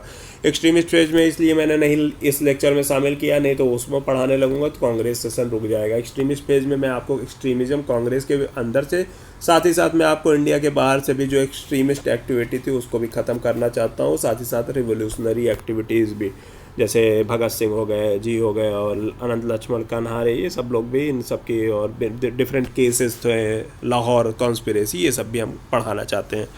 तो मॉडरेट फेज जो है 1885 से 1905 के बीच में रहा था। इसके जो प्रोमिनेंट लीडर थे Vyomesh Chandra Banerjee, Anand Mohan Bose, A.O. Hume, AC Majumdar, Surendra Nath Banerjee, Ranade, ऐसे नेता लोग थे। काफ़ी नेताओं के नाम अब तो आप जान चुके होंगे लेक्चर्स के थ्रू, तो उसमें कौन कौन था आप खुद गेस लगा सकते हो। ये क्या करते थे, इनकी आइडियोलॉजी थी believe in justice of British rule, hence professed complete loyalty to British. इनकी लॉयल्टी कंप्लीट थी कि मानते थे ब्रिटिश लोग सभ्य हैं और इंडिया अभी तैयार नहीं है अपने पैरों पे खड़े होने के लिए, और ब्रिटिश गवर्नमेंट इनको सभ्य बनाएगा, एम्पावर करेगा, एक पाथ दिखाएगा नेशन की तरफ, नेशन इन मेकिंग जैसे थॉट्स कह सकते हैं आप। ठीक है, पाथ दिखाएगा। तो इनकी आइडियोलॉजी यही थी। और मेथड क्या था, ये कॉन्स्टिट्यूशनल मेथड था बेसिकली, ये जो है पीसफुल और ब्लडलेस मीन्स पे जो है ये भरोसा करते थे। प्रेस जो है यूज़ करते थे, लोगों को में जो है एजुकेशन फैलाना, अवेयरनेस फैलाना, पत्र पत्रिकाओं का यूज़ करके इनका मेथड था। कोई भी पैसिव रेजिस्टेंस और ऐसी सब चीज़ें इनकी बिल्कुल भी नहीं थी। इनकी आइडियोलॉजी बता दिया, इनका मेथड बता दिया, इनका डिमांड क्या था, मास को एजुकेशन देना, सेल्फ रूल जो कि डोमिनियन स्टेटस होता है लाइक कनाडा और ऑस्ट्रेलिया, इन सब के तरीके से इनको स्टेटस देना। डोमिनियन स्टेटस का मतलब किसी को नहीं पता है तो इसको एक बार नेट पे देख लीजिएगा। डोमिनियन का मतलब ये है कि हेड तो इन्होंने क्वीन को ही मान लिया था, लेकिन साथ जो इंटरनल मैटर था उसके में काफ़ी ज़्यादा इंडिपेंडेंस टाइप की चीज़ थी। ठीक है, इसको आप लोग डोमिनियन का एक टेक्निकल मीनिंग देख लीजिएगा, बहुत लंबा हो जाएगा बताऊँगा तो। और full control over finances, finance की स्पेलिंग गलत है, एंड लेजिस्लेशन। 1892 में इंडियन नेशनल कांग्रेस जो है उसका हल्ला हो गया था, नो टैक्सेशन विदाउट रिप्रेजेंटेशन। यही कारण था कि देख लो 1892 1909 धीरे धीरे रिफॉर्म जो होते हैं लिबरल होते चले गए। रॉयल कमीशन जो है इंडियन अफेयर्स और इंडियन रिप्रेजेंटेटिव मतलब गवर्नमेंट में इंडियन रिप्रेजेंटेटिव के जो नंबर थे उसको रिव्यू करने के लिए, उसको इंक्वायर करने के लिए रॉयल कमीशन की अपॉइंटमेंट हो, ऐसा इनकी मांग थी। साथ ही साथ इकोनॉमिक ड्रेन और का ख़त्म करना, जो कि भारत से पैसा बाहर बिटेज जा रहा था। साथ ही साथ साल्ट टैक्स जो कि नमक कर था उसको एबॉलिश करना। ठीक है, मैं इकोनॉमिक ड्रेन थ्योरी के बारे में आपको बताऊंगा जब ब्रिटिश इकोनॉमिक पॉलिसी आपको पढ़ाऊंगा। ठीक है, तो इसमें इकोनॉमिक ड्रेन में बेसिकली ड्रेन में कुछ टेक्निकल टर्म्स होते हैं कि कौन कौन सा जो है ड्रेन थ्योरी के अंडर आता है, क्या नहीं आता। होम चार्जेस और होम चार्जेस हो गया, काउंसिल बिल हो गया, ये सब चीज़ें मैं आपको वहाँ पे बता दूंगा। ठीक है, इनकी लिमिटेशन क्या थी? इनकी लिमिटेशन ये थी कि मैक्सिमम इसमें हिंदू थे, इसी कारण जो है हमेशा मुस्लिम लीग कह रहा हूँ, सैयद अहमद चार्जेस लगाते थे। आगे चल के मुस्लिम लीग ने भी इन पर चार्जेस लगाया कि ये हिंदू की पार्टीज़ है, और बेसिकली जो है सरकार ने भी इनको डिपेक्ट किया कि आप हिंदू की पार्टी हो। यही है कि 1892 से 1902 के बीच में यहाँ पे 90% जो है हिंदूज ही थे। साथ ही साथ जो है अनएजुकेटेड जो जनता थी, अशिक्षित जनता थी, उनको पॉलिटिकल अफेयर में पार्टिसिपेट नहीं करवाना चाहते थे, और वो उनकी एबिलिटी पे उनको डाउट था कि अभी किस हद तक वो सपोर्ट कर सकते हैं, जो कि तिलक इनके अगेंस्ट थे। एक्सट्रीमिस्ट लोग चाहते थे नहीं, मास को ले आया जाए, बिना मास के कोई काम नहीं हो सकता है। ये चाहते थे कि मास को एलूफ रखा जाए। ठीक है, साथ ही साथ ये बेसिकली इंग्लिश एजुकेटेड लोग इसमें थे, डोमिनेट करते थे। जितने भी फिरोज शाह मेहता जी लोग थे, सब इंग्लिश एजुकेशन प्राप्त हुए थे, हम आपको पहले ही बताइए, मिडिल क्लास थे उस टाइम की। साथ ही साथ ये जो है वेस्टर्न पॉलिटिकल ट्रेडिशन से भी काफ़ी ज़्यादा इन्फ्लुएंस थे। इसी कारण जो है, अब यार आप गाँव में जाओ, अंग्रेजी में बात करो, आपके कितने लोग आपका साथ सुनेंगे। आप बड़ी बड़ी बातें करो, वो दूध दे रहे हैं, आप चीज़ की बात करो, प्रोसेस चीज़, मोजरेला चीज़, दुनिया भर की बारे में बात करो। चिकन बना रहे हैं नॉर्मल, तो आप पता नहीं कौन कौन से मैक्सिकन चिकन नाम रखो, कौन आपके साथ बैठेगा यार, पागल थोड़ी ना होगा। तो ये हाल था कि ये लोगों की नर्व टटोलना नहीं जानते थे, वेस्टर्न पॉलिटिकल ट्रेडिशन थे। और साथ ही साथ ये अपने बिजनेस या अपने प्रोफेशन में जो है काफ़ी ज़्यादा लगे हुए आदमी थे। थोड़ा ये सब इनकी साइड एक्टिविटी थी। इनफैक्ट आपको बताता हूँ कि फिरोज शाह मेहता लोग ये बड़े बड़े बिजनेसमैन हो गए थे उस टाइम पे। इनफैक्ट इनके अगेंस्ट शिकायत भी की थी, मैंने आपको पहले बता दिया था, दादा भाई नौरोजी से की गई थी इनके अगेंस्ट शिकायत कि ये इस सब कामों में जो है थोड़ा ध्यान नहीं दे पा रहे हैं। साथ ही साथ ये ब्रिटिश रूल का एंड नहीं करना चाहते थे। मैंने बताया कि ये ब्रिटिश के सभ्य होने पर इनको भरोसा था। मैंने आपको ऊपर भी बताया कि ये चाहते थे, मानते थे कि जो है ब्रिटिश गवर्नमेंट जो है यहाँ रहेगी तो लोगों को एम्पावर करेगी, हमें एम्पावर करेगी। साथ ही साथ भारत अभी अपने पैरों पे खड़ा नहीं है, तो इसलिए ये चाहते नहीं थे ब्रिटिश रूल तुरंत ही एंड हो। हाँ, धीरे धीरे फेज मैनर में चाहते थे लोकल गवर्नमेंट ऑटोनॉमी ये मिले हम लोगों को। ठीक है, तो ये हो गया दोस्तों हमारा कांग्रेस सेशन में हम मॉडरेटर फेज बता दिए, गांधीयन फेज हम ऑलरेडी पूरा इंडियन नेशनल मूवमेंट में बता दिए हैं। अब बचता है एक एक्सट्रीमिस्ट फेज, वो हम बता देंगे, एक पूरा लेक्चर लग जाएगा उसमें। तो अब हम आते हैं कांग्रेस कुछ सेशंस थे, कांग्रेस के कुछ सेशन थे जो कि बहुत ही इंपॉर्टेंट थे और ये बहुत ही ज़्यादा एग्ज़ाम में पूछे जाते हैं। इस एग्ज़ाम के लिए आप खास कर थोड़ा दिमाग में रखिएगा, ये सेशन बहुत ही ज़्यादा इंपॉर्टेंट है। तो मैं जितने इंपॉर्टेंट सेशन थे करीब 20-25 सेशन जो है मैंने नोट्स बनाए हैं आप सभी के लिए ले आया हूँ। करीब 27 सेशन है जो कि बहुत ही ज़्यादा इंपॉर्टेंट है। ऐसे मत देख के घबरा जाना कि 27 सेशन है यार क्या होगा, वो दिमाग में रह जाता है लोगों के, इसीलिए तो रिवीजन भैया बहुत ज़्यादा इंपॉर्टेंट है।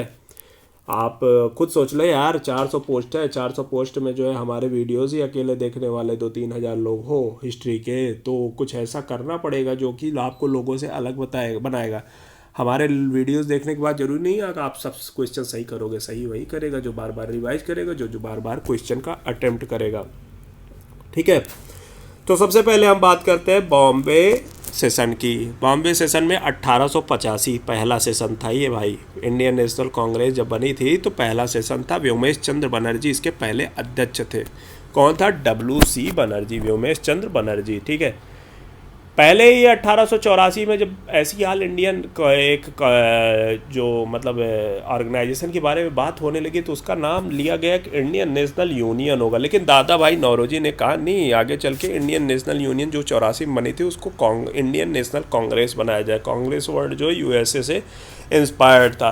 तो इंडियन नेशनल कांग्रेस जो है 1885 में इस्टेब्लिश हुआ। इंडियन नेशनल यूनियन से कंफ्यूज मत हो जाना कि 1 साल पहले बना था तो इसी को कांग्रेस का ईयर बोल दिया जाए, नहीं। इंडियन नेशनल कांग्रेस जो है आपका 1885 में बना। पहली चॉइस जो है बॉम्बे में तो बना है, लेकिन पहली चॉइस ये उनकी पूना थी। पूना में सोचे कि पहली बार यहाँ पे मीटिंग करेंगे, यहीं पे कांग्रेस का गठन किया जाएगा, लेकिन वहाँ पे प्लेग फैल गया था। प्लेग फैलने के कारण इनको अपना सेशन जो है बॉम्बे शिफ्ट करना पड़ा। तो इसमें 2-3 चीज़ें आप अभी तक मैंने बताया। बॉम्बे सेशन 1885, दादा भाई नौरोजी और पूना। पहले सेशन में जो है 72 मेंबर पार्टिसिपेट किए थे। कांग्रेस का ऑब्जेक्टिव आउटलाइन किया गया और सुरेंद्र नाथ बनर्जी इसमें पार्टिसिपेट नहीं किए थे, मैंने पहले भी बताया था। कितने मेंबर इसमें पार्टिसिपेट किए थे? 72। दूसरा जो सेशन था कांग्रेस का 1886 में कलकत्ता में हुआ था। 1893 में भी दादा भाई नौरोजी थे, 1906 में भी दादा भाई नौरोजी थे, 1886 में भी दादा भाई नौरोजी जो थे इसके अध्यक्ष थे। यहाँ पे क्या हुआ, इंडियन नेशनल कांग्रेस और इंडियन जो है एसोसिएशन को जो कि मर्ज कर दिया गया। ठीक है, कांग्रेस स्टैंडिंग कमेटी जो है इस्टेब्लिश हुई और डफरिन ने सबको गार्डन पार्टी, मैंने बताया ना 2-3 सेशन तक 2-3 सालों तक कांग्रेस के प्रति जो है डफरिन का रूप काफ़ी ज़्यादा अच्छा था और वो लोगों को बुलाते थे, गार्डन पार्टी वार्टी देते थे। लेकिन सुरेंद्र नाथ बनर्जी इस डफरिन के गार्डन पार्टी में शामिल नहीं हुए थे। ठीक है, कलकत्ता सेशन जो है 1886 में हुए थे। दादा भाई नौरोजी इसके अध्यक्ष थे। डफरिन ने गार्डन पार्टी दी थी। सुरेंद्र नाथ बनर्जी इस गार्डन पार्टी में शामिल नहीं हुए थे। और यहीं पे इंडियन नेशनल कांग्रेस जो है इंडियन एसोसिएशन से मर्ज हो गई थी। फिर आता है मद्रास 1887 में। मद्रास में बदरुद्दीन त्याबजी जो है उसके प्रेसिडेंट थे और वो पहले मुस्लिम इंडियन थे जो कि कांग्रेस के प्रेसिडेंट थे। कौन था पहला मुस्लिम इंडियन? बदरुद्दीन त्याबजी जी। ठीक है, इसमें कांग्रेस ही बनो का नारा दिया गया। लोगों से अपील की गई कि कांग्रेस में पार्टिसिपेट करो, बट अपील से सिर्फ क्या होता है।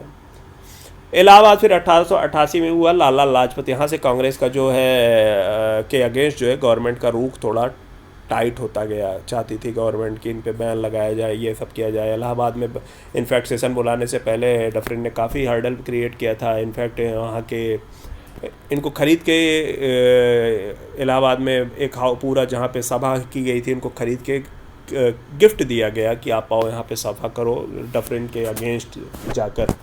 तो लाला लाजपत राय पहली बार जो है इलाहाबाद सेशन में ही पार्टिसिपेट किए थे 1888 में। यहीं पे डफरिन जो है कांग्रेस को माइक्रोस्कोपिक माइनॉरिटी, सूक्ष्मदर्शी अल्पसंख्यक का टाइटल दिया था। और इसके जो अध्यक्ष थे वो बहुत इंपॉर्टेंट है, जॉर्ज यूले, जो कि पहले फॉरेनर थे। पहले मुस्लिम थे बदरुद्दीन त्याबजी, पहले थे व्योमेश चंद्र बनर्जी और पहले फॉरेनर थे जॉर्ज यूले। फिर 1895 में सुरेंद्र नाथ बनर्जी जो है 1895 में सुरेंद्र नाथ बनर्जी जो है इसके प्रेसिडेंट हुए। यहाँ पे इंडियन नेशनल सोशल कॉन्फ्रेंस एक था। इंडियन नेशनल सोशल कॉन्फ्रेंस मैंने आपको बताया था किसकी थी, राणा डे जी लोगों की थी। और पर्सनालिटी जो कॉन्फ्लिक्ट होता था मैंने आपको ऑलरेडी उसके बारे में बता दिया है कई बार। जो है वो कांग्रेस के मंच, वो बेसिकली सोशल इश्यूज़ पे ही फोकस करती थी। कांग्रेस ने कहा था नहीं भैया हमको पॉलिटिकल इश्यूज़ पे ही फोकस करना है, सोशल इश्यूज़ पे फोकस करने के लिए ऑलरेडी बहुत से ऑर्गेनाइजेशन है। तो कांग्रेस वहीं पे से यहीं से सोशल कॉन्फ्रेंस जो है कांग्रेस के मंच से बैन कर दी गई थी। इसको बंद करवाने के लिए सबसे ज़्यादा इम्पोर्टेंट थे तिलक और राणा डे, महाराष्ट्र से थे, बॉम्बे प्रोविंसेस थे, वहाँ पे इनकी जो पर्सनल व्यक्तिगत टकराव था वो काफ़ी ज़्यादा चलता था। ठीक है, फिर आता है कलकत्ता सेशन जो कि 1896 में हुआ है। रहीमतुल्लाह सयानी जो है इसके अध्यक्ष थे। यहाँ पे ये इम्पोर्टेंट इसलिए है कि सबसे पहली बार जो है वंदे मातरम जो है बंकिम चंद्र चटर्जी का पहली बार गाया गया। वंदे मातरम आनंद मठ से रिलेटेड है। हमने सोशियो रिलीजियस रिफॉर्म मूवमेंट और सन्यासी रिवोल्ट और सब में बताया था। आप लोग थोड़ा सा कमेंट सेक्शन में एक्टिव रहिए तो मुझे समझ में आएगा कि रिवाइज भी करते हैं आप। ठीक है, बंकिम चंद्र चटर्जी जो है वंदे मातरम उनका जो है पहली बार यहाँ पे गाया गया। साथ ही साथ दादा भाई नौरोजी ने जो है ड्रेन थ्योरी जो थी उनकी ड्रेन थ्योरी को भी यहाँ कलकत्ता सेशन में एक्सेप्ट किया गया था। मैंने लिखा नहीं लेकिन मैं बता दे रहा हूँ तो दिमाग में रखिएगा। फिर आता है कलकत्ता सेशन 1901 वाला। कलकत्ता सेशन 1901 में मोहनदास करमचंद गांधी जो है पार्टिसिपेट किए थे पहली बार इंडियन नेशनल कांग्रेस में। ये बहुत इंपॉर्टेंट है। इंडियन नेशनल कांग्रेस में सबसे पहली बार कब गांधी जी पार्टिसिपेट किए थे? 1901 में। वो किसी काम से इंडिया आए थे, वहीं पे कलकत्ता सेशन में 1901 में वो पार्टिसिपेट किए थे। कंफ्यूज मत होइएगा, पहली बार लखनऊ में ही आप लोग देखते होंगे, आप लोगों को याद होगा गांधी जी 1915 में आए, लखनऊ में पार्टिसिपेट किए जहां राजकुमार शुक्ल से मिले। ऐसा कुछ भी नहीं है। 1901 में ऑलरेडी गांधी जी कलकत्ता सेशन में कांग्रेस में पार्टिसिपेट किए थे। फिर अगला इंपॉर्टेंट सेशन आता है बनारस। बनारस सेशन की अध्यक्षता जो है गोपाल कृष्ण गोखले ने किया था। गोखले को जो है यहाँ पे लीडर ऑफ अपोजिशन बोला गया। साथ ही साथ यहाँ पे पार्टीशन ऑफ बंगाल के अगेंस्ट जो है अपनी गुस्सा जो है व्यक्त किया गया बनारस सेशन। ठीक है, बनारस सेशन के बारे में बात कर दी है हमने। पार्टीशन ऑफ बंगाल बात कराया है तो उसमें अब हम इतना डिटेल में बात नहीं करेंगे कि कहानी ऐसे हो जाएगा तो फिर घंटों पढ़ते रहोगे आप लोग। फिर कलकत्ता सेशन के बारे में आती है 1906 में। दादा भाई नौरोजी इसके अध्यक्ष थे। अभी मैंने ऊपर भी बताया, अभी भी बताया, पहले भी बताया था। स्वराज्य जो है पहली बार जो है यहाँ पे क्लियरली डिफाइन किया गया। देखिए मैं फिर से एक बार बता देता हूँ, Swaraj already use Banaras session में किया गया था लेकिन जिसका मीनिंग नहीं डिफाइन था। लेकिन स्वराज्य का क्लियर मीनिंग जो है डिफाइन यहीं पे हुआ था। यहीं के कारण जो है रोष हुआ था लोगों, एक्सट्रीमिस्ट और मॉडरेटर में जो है खींचतान मच गई कि नहीं भैया हमारा ये मीनिंग है, आपका ये मीनिंग है, कैसे मीनिंग है। फिर यही सब होने लगा। फिर सूरत स्प्लिट हुआ जहां रास बिहारी घोष को जो है वो बना दिया गया था प्रेसिडेंट। यहाँ तिलक बनने वाले थे लेकिन ऑलरेडी काफ़ी कनिंग थे मॉडरेटर्स। उन्होंने पहले दादा भाई नौरोजी को बैठा दिया तो दादा भाई नौरोजी इतना सभ्य इज्जतदार थे कि किसी को अपोज करना ही नहीं दिमाग में आया कि इनको अपोज कैसे करें। अगली साल रास बिहारी घोष को बड़ी चतुराई से बना दिया। ये भी बहुत ही सीनियर थे, ये भी इनके भी अगेंस्ट जाना बहुत पसंद नहीं करते थे। तो यहीं पे सूरत स्प्लिट हो गया स्वराज्य के एक्सपेंशन में और बॉयकॉट के एक्सपेंशन में। ठीक है, स्वराज्य वर्ड क्या क्या मीनिंग होगा, एक्सप्लेनेशन बेसिकली कि कैसे क्या क्या होना आता है इसमें, उसको लेके। और बायकॉट के एक्सपेंशन मैंने बताया आपको। बायकॉट जो है मॉडरेटर्स चाहते थे कि सिर्फ बॉम्बे में ही जो है सिर्फ कलकत्ता में ही बायकॉट रहे, लेकिन एक्सट्रीमिस्ट जिसमें तिलक, बाल और लाला लाजपत राय, लाल बाल पाल तीनों लोग और अरविंदो घोष ये लोग चाहते थे नहीं जो है बायकॉट जो है एक्सपैंड हो जाए अदर पार्ट ऑफ इंडिया, साथ साथ बॉम्बे में भी। ठीक है, इसके बाद क्या हुआ, मद्रास सेशन हुआ सूरत स्प्लिट के बाद। और मद्रास सेशन जो है किया गया, मतलब आपसे सीधे सीधे पूछ लेगा कि सूरत सेशन के बाद अगला सेशन कौन सा हुआ था जिसमें एक्सट्रीमिस्ट के लिए डोर जो है क्लोज कर दिया गया था, तो उसका आंसर होगा मद्रास सेशन में। मॉडरेटर्स ने जहाँ पे एक्सट्रीमिस्ट के लिए जो है हमेशा डोर जो है क्लोज कर दिया था। इसमें ब्रिटिश ऑफिशियल एक रदरफोर्ड थे जो मतलब पार्टिसिपेट किए थे। बहुत ही इंपॉर्टेंट है, पूछ लिया जाता है कि सूरत स्प्लिट के टाइम ऐसा कौन सा ब्रिटिश ऑफिशियल था जो कि वहाँ पे प्रेजेंट था, तो उसका आंसर होगा रदरफोर्ड। जो है सूरत होने से पहले सूरत स्प्लिट जो सूरत सेशन हुआ था वो सूरत में होने से पहले नागपुर में डिसाइड किया गया था, लेकिन नागपुर में नहीं होकर ये सूरत में किया गया क्योंकि वहाँ पे वो महामारी फैली हुई थी। ठीक है। फिर आता है कलकत्ता सेशन। कलकत्ता सेशन बहुत इंपॉर्टेंट है 1911 में, क्योंकि यहाँ पे जनगण मन पहली बार गाया गया था। जनगण मन किसका गीत है, लिख के कमेंट सेक्शन में बताइए। फिर 1912 में बांकीपुर सेशन बहुत इंपॉर्टेंट है। बांकीपुर सेशन इसलिए इंपॉर्टेंट है क्योंकि यहाँ पे A.O. ह्यूम को कांग्रेस ने फादर ऑफ कांग्रेस एक्सेप्ट किया था, रेजोल्यूशन लाया गया था और पास किया गया था। तो कलकत्ता सेशन और बांकीपुर सेशन जो है बैक टू बैक हुए थे। इसमें जो है एक में जनगण मन आया और एक में A.O. ह्यूम को फादर ऑफ कांग्रेस बोला गया। एक क्वेश्चन और था, मैंने आपको बताया था कि बंकिम चंद्र चटर्जी के आनंद मठ का जो गीत था वंदे मातरम, वो किस सेशन में गया था, वो भी कलकत्ता सेशन में था। फिर आता है लखनऊ सेशन 1916। ये बहुत ही इंपॉर्टेंट है। इसके अध्यक्ष, यहीं से कांग्रेस ने बहुत बड़ी स्ट्रेटजिक भूल बोली थी, मैंने आपको बार बार बोलता था लखनऊ सेशन। ठीक है। इसके जो अध्यक्ष थे अंबिका चरण मजूमदार थे, AC मजूमदार थे। यहाँ पे कांग्रेस और मुस्लिम लीग जो है एक साथ आए थे, किसके एफर्ट से, जिन्ना और एनी बेसेंट के एफर्ट से। सॉरी, इसमें आप लोग करेक्शन कर लीजिएगा, जिन्ना और लोकमान्य तिलक के जो एफर्ट से कांग्रेस और मुस्लिम लीग जो है एक साथ आए थे। साथ ही साथ तिलक और एनी बेसेंट, तिलक दोनों में कॉमन रहेंगे। ठीक है। तिलक और एनी बेसेंट के जो एफर्ट से जो है एक्सट्रीमिस्ट और मॉडरेटर्स के बीच में पैक्ट हुआ। 1907 से लेकर 1916 तक जो है एक्सट्रीमिस्ट जो है हमेशा कांग्रेस से बाहर आए थे, लेकिन बाद में जब फिरोज शाह मेहता, गोपाल कृष्ण गोखले लोगों की मृत्यु हो गई तो एक्सट्रीमिस्ट लोगों के लिए जो है रास्ता वापस खुला और तिलक और एनी बेसेंट के जो एफर्ट था उसके कारण जो है, एनी बेसेंट मॉडरेटर थी, तिलक जो एक्सट्रीमिस्ट थे, और इनके एफर्ट के थ्रू एक बार जो है साझा मंच उन्होंने शेयर फिर से किया। और जो है एक चीज़ और है, मुस्लिम लीग और कांग्रेस का जॉइंट सेशन नहीं था, दोनों का सेशन अलग अलग हुआ था, लेकिन जो रिजोल्यूशन पास हुआ था वो सेम था काफ़ी हद तक। ठीक है। लखनऊ पैक्ट जिसको कहा जाता है, लेकिन ये जो है पैक्ट मैंने बताया, यहाँ पे कांग्रेस ने जो है सेपरेट इलेक्टोरेट एक तरीके से एक्सेप्ट कर लिया था, जो कि मार्लो मिंटो रिफॉर्म में आया था। मैं रिफॉर्म आपको पढ़ाऊँगा एक लेक्चर में वो भी।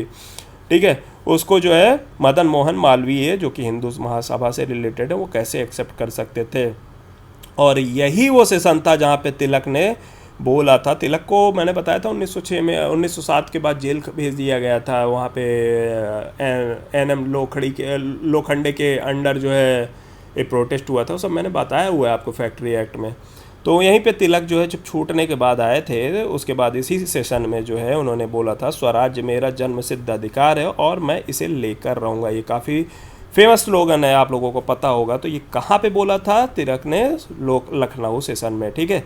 लखनऊ पैक्ट के नाम से भी जाना जाता है। यहीं से कांग्रेस की रणनीतिक भूल थी। यही 1916 के पहले और 1916 के बाद कांग्रेस ने कभी इसको एक्सेप्ट नहीं किया, सेपरेट इलेक्टोरेट। एक तरीके से यहाँ से ही मुस्लिम लीग को इन्होंने वीटो पावर दे दिया था। फिर आता है कलकत्ता सेशन 1917। कलकत्ता सेशन देखिए बहुत कलकत्ता हुए हैं, लेकिन थोड़ा सा ईयर वाइज थोड़ा दिमाग में रखिएगा। कलकत्ता सेशन 1917 में एनी बेसेंट जो है पहली वुमेन प्रेसिडेंट ऑफ कांग्रेस थी। कौन थी पहली वुमेन प्रेसिडेंट ऑफ कांग्रेस जो है, एनी बेसेंट थी। फिर आते हैं दिल्ली सेशन 1918 में, मदन मोहन मालवीय जो है इसके प्रेसिडेंट थे। तिलक वाज अबाउट टू चेयर, लेकिन तिलक जो है यहीं पे प्रेसिडेंट बनने वाले थे, लेकिन उनकी एब्सेंस में मदन मोहन मालवीय को प्रेसिडेंट बनाया गया। मतलब वो प्रेसिडेंट बने। तिलक क्यों नहीं थे कि मतलब यहीं तिलक जी अपने लाइफ टाइम पीरियड में कभी भी कांग्रेस के इकलौता जो प्रोमिनेंट लीडर, जिसको आप दिमाग में सोच भी नहीं सकते हो, कभी भी कांग्रेस सेशन का प्रेसिडेंट नहीं बना था। ये प्रेसिडेंट बनना एक बहुत ही इज्जत की बात भी होती है, साथ साथ आपका इन्फ्लुएंस भी बहुत ज़्यादा हो जाता है कांग्रेस के मंच पे। तो तिलक जो है कभी जो है एक प्रेसिडेंट के तौर पे कांग्रेस सेशन के पार्टिसिपेट नहीं, मतलब प्रेसिडेंट नहीं बन पाए थे। क्यों नहीं पार्टिसिपेट कर पाए थे दिल्ली सेशन में? अगर वो होते तो वही प्रेसिडेंट बनते। क्यों नहीं किए थे? इंडियन अनरेस्ट के इनको फादर बोला था वैलेंटाइन चिरोल ने। इन्हीं के अगेंस्ट वो केस लड़ने लंदन गए थे। भारतीय अशांति के जन्मदाता या फादर ऑफ इंडियन अनरेस्ट किसको बोला जाता है और किसने बोला है, ये दोनों पे क्वेश्चन सीधे सीधे आता है। वैलेंटाइन चिरोल जो है, सिरोल जो है हिंदी में लिखा जाता है, तिलक को बोले थे। ठीक है। फिर अगला बहुत ही इंपॉर्टेंट आता है नागपुर सेशन, वीर राघवाचारी। इसके बारे में मैंने आपको गांधी जी के बारे में बता ही दिया था। इस सेशन में गांधी जी ने एक साल में जो है फ्रीडम पाने की प्रॉमिस किया था। आपको नेशनल मूवमेंट और नॉन कोऑपरेशन मूवमेंट के टाइम में आपको बताया होगा। यहीं पे गांधी जी ने एक्सेप्ट किया था प्रोविंस का भी लिंग्विस्टिक बेसिस पे होगा, और proposal for non cooperation movement लाया गया था, लेकिन यहाँ पे CR दास लोगों ने विरोध किया था। अगर नहीं भी याद है तो आप लोग जाके वापस वो लेक्चर देखिएगा।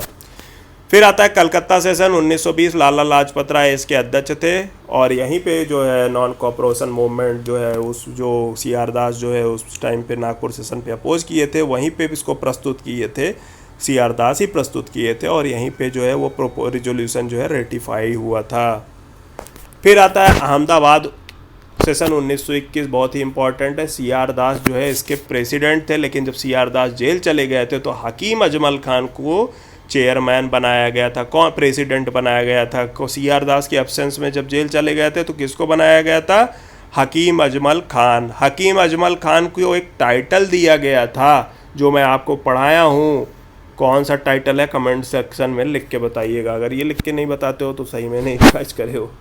फिर आता है गया सेशन। गया सेशन में आपको बताया ही था मैंने, स्वराज पार्टी बनी थी, 1922 में हुआ था। अहमदाबाद के बाद 1922 में गया सेशन आया था। CR दास इसके प्रेसिडेंट थे, और यहीं पे स्वराज पार्टी, जो कि स्वराज पार्टी कांग्रेस के अंदर ही थी, बाहर नहीं थी, बनी थी। फिर 1924 का बेलगांव सेशन बहुत ही ज़्यादा इम्पॉर्टेंट है, क्योंकि ये एकमात्र सेशन है जहाँ पे गांधी जी ने एक अध्यक्ष के तौर पे काम किए थे। फिर आता है कानपुर सेशन 1925 में। कानपुर सेशन में अध्यक्षा जो थी इसकी सरोजिनी नायडू थी। प्रेसिडेंट कौन थी? सरोजिनी नायडू। सरोजिनी नायडू पहली इंडियन वुमेन थी। देखो पहली वुमेन कौन थी? एनी बेसेंट थी। कहाँ थी? 1917 में। ठीक है। पहली इंडियन वुमेन जो है जो कांग्रेस सत्र की अध्यक्ष बनी थी वो थी सरोजिनी नायडू। यहीं पे हिंदी को नेशनल लैंग्वेज एक्सेप्ट किया गया था, और मौलाना हसरत मोहानी ने ही यहाँ पे पूर्ण स्वराज्य जो है प्रस्तुत किया था। मैंने आपको जब लाहौर सेशन के बारे में बताया था तो पहली लाइन यही लिख के बताया था मौलाना हसरत मोहानी के बारे में, लेकिन ये जो है प्रोपोजल पास नहीं किया जा सका यहाँ पे। तो सबसे पहली बार डिमांड कांग्रेस के सत्र पे कौन किया था पूर्ण स्वराज की? मौलाना हसरत मोहानी ने। यहीं पे साइमन कमीशन आने वाला था, मैंने आपको वहाँ पे साइमन कमीशन भी बताया था। ठीक है, एक साल पहले बना दिया था, क्योंकि वहाँ पे इलेक्शन था इंग्लैंड में, तो वहीं पे साइमन कमीशन जो है आने वाले थे, अपॉइंट हो रहे थे। साइमन कमीशन किस पार्टी के लीडर थे वो भी मैंने आपको बताया था, और किसके मतलब रिकमेंडेशन पे कोई विदेशी नहीं इंडियन शामिल किया गया था, ये भी मैंने आपको बताया था। ठीक है, तो साइमन कमीशन के जो आने पर जो एक बाइकआउट होना था उसका रेजोल्यूशन यहीं पे पास किया गया था। फिर लाहौर सेशन बहुत ही इंपॉर्टेंट है इंडियन हिस्ट्री में। लाहौर सेशन जो 1929 में, इसके अध्यक्ष मैंने आपको बताया ही है जवाहरलाल नेहरू। इससे याद भी होता जा रहा है आप लोगों को, रिवाइज भी होता जा रहा है। ये रावी बैंक पे हुआ था, रावी रिवर के बैंक पे, रावी नदी के किनारे हुआ था। 26 जनवरी को एक पूर्ण स्वराज दिवस बनाने की बात की गई थी। फिर आता है कराची सेशन। इसके अध्यक्ष सरदार वल्लभ भाई पटेल थे। बहुत इंपॉर्टेंट सेशन है। इसके अध्यक्ष कौन थे? सरदार वल्लभ भाई पटेल। ठीक है, यहीं पे गांधी इरविन पैक्ट को एक्सेप्ट किया गया था, और फंडामेंटल राइट और नेशनल इकोनॉमिक प्रोग्राम के लिए जो है रेजोल्यूशन पास किया गया था। फंडामेंटल राइट के लिए जो रेजोल्यूशन बना था उसके बनाने में, फ्रेम करने में इम्पॉर्टेंट जवाहरलाल नेहरू और मानवेंद्र नाथ राय थे, मैंने आपको पहले ही बताया था। और यहीं पे गांधी जी पहुंचे थे, तो यहीं पे गांधी इरविन पैक्ट हुआ था, और उसी के बाद जो है 23 मार्च को जो है भगत सिंह सुखदेव राजगुरु को फांसी हुई थी और काला झंडा दिखाया गया था। यहीं पे फिर गांधी जी ने बोला था Gandhi ji can die but गांधीज़म cantt. यहीं पे सुभाष चंद्र बोस ने इनके बारे में एक स्टेटमेंट भी बताया था। बताइएगा, आप लोग सिविल डिसोबीडियंस मूवमेंट में पढ़ाया जा चुका है, रिडंडेंसी से कोई फ़ायदा नहीं है। फिर आता है कलकत्ता सेशन। फिर कलकत्ता सेशन आ गया। कलकत्ता सेशन में ही पहली वुमेन प्रेसिडेंट बनी थी, और कलकत्ता सेशन में ही पहली ब्रिटिश वुमेन प्रेसिडेंट भी, जिसको नेली सेन गुप्ता नाम है, 1933 में यही बनी थी। ठीक है, नेली सेन गुप्ता। फिर लखनऊ सेशन 1936, लखनऊ सेशन 1936 में जवाहरलाल नेहरू अध्यक्ष थे। यहीं पे सोशलिज्म जो है कांग्रेस पे हावी तो पहले से होने लगा था, लेकिन इम्प्लिसिटली था। यहीं से जो है मतलब ऐसे एक्सप्लिसिटली जो है अपना झुकाव जो है जवाहरलाल नेहरू ने सोशलिज्म की ओर दिखाया। सोशलिज्म जो है कांग्रेस का गोल बना। सोशलिज्म, कम्युनिज्म और कैपिटलिज्म के बारे में आपको हो सकता है संजीव सर ने पढ़ाया हो, नहीं पढ़ाया होगा तो मैं आपको एक क्लास लेके 10-15 मिनट की उसको समझा दूंगा कि क्या डिफरेंस है सोशलिज्म कम्युनिज्म में। ठीक है, यही नेहरू ने बोला हाँ मैं समाजवादी हूँ, हमारा ये होगा, ये गलत है, हाँ मैं समाजवादी हूँ, हमारा लक्ष्य समाजवाद की स्थापना है। ठीक है, और नेक्स्ट जो है लखनऊ के बाद जो है फिर से सेशन हुआ फैजपुर में। फैजपुर सेशन जो है पहली बार एक गांव में हुआ था और फिर से इसको नेहरू जी ने प्रिसाइड किया था। नेहरू जी 3 सेशन में हुए थे, लाहौर हो गए, लखनऊ हो गए और फैजपुर हो गए। सोच लीजिए नेहरू का इन्फ्लुएंस कितना ज़्यादा हो गया था। फिर 2 इम्पॉर्टेंट सेशन आते हैं, एक हरिपुरा आता है, एक त्रिपुरी आता है। हरिपुरा आता है क्यों? हरिपुरा में अध्यक्ष थे 1938 हरिपुरा, और त्रिपुरी जो है HT याद कर लीजिए, हरिपुरा पहले हुआ था और त्रिपुरी बाद में हुआ था। 1938 में सुभाष चंद्र बोस हरिपुरा के अध्यक्ष थे और त्रिपुरी के अध्यक्ष जो है सुभाष चंद्र बोस भी थे। हरिपुरा जो है नेशनल प्लानिंग कमेटी जो है जवाहरलाल नेहरू के चेयरमैनशिप के अंडर जो है इस्टेब्लिश की गई थी और प्रिंसली स्टेट भी जो है पहली बार इसमें पार्टिसिपेट किए थे। ठीक है, और त्रिपुरी में मतलब यहाँ पे जो है निर्विरोध जो है बिना किसी अपोजिशन के सुभाष चंद्र बोस चुन लिए गए थे। लेकिन त्रिपुरी जब आया, त्रिपुरी में जो है गांधी जी ने एक अपना पर्सनल कैंडिडेट पृथ्वी सीतारमैया को बिठाया और सुभाष चंद्र बोस ने सीतारमैया को हरा दिया था। यहीं गांधी जी ने अपना इसको पर्सनल डिफीट एक्सेप्ट किया था और यहीं पे गांधी जी ने अपना जो है एग्जीक्यूटिव काउंसिल बनने के लिए मतलब गठन के मुद्दे पे जो है गांधी जी के साथ मनमुटाव हो गया और यहीं पे सुभाष चंद्र बोस जो है रिजाइन मार दिए। जब सुभाष चंद्र बोस ने, इसके बारे में मैंने आपको डिटेल में बताया है, जब सुभाष चंद्र बोस के आईएनए के बारे में बताया हूँ, इतना डिटेल में नहीं जाऊँगा।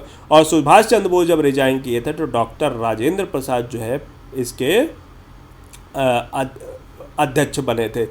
देखिए इतने ही इम्पॉर्टेंट जो है कांग्रेस सेशन है, उसके बाद मैं आपको बता देता हूँ 40 से 45 के बीच में वर्ल्ड वार हो गया था और काफ़ी ज़्यादा क्विट इंडिया मूवमेंट वगैरह होने लगा था। तो उस टाइम तक जो है सबसे लॉन्गेस्ट रीन तक मैंने ऊपर बता दिया है आपको।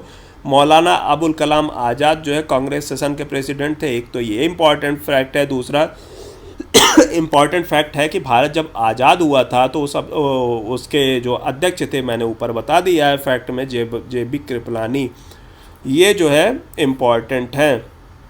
और उसके बाद 1948 में जयपुर में सेशन हुआ था, उसके जो अध्यक्ष थे पत्तबी सीतारमैया। वो इतना इम्पॉर्टेंट नहीं है लेकिन मैं तब भी आपको बता देता हूँ।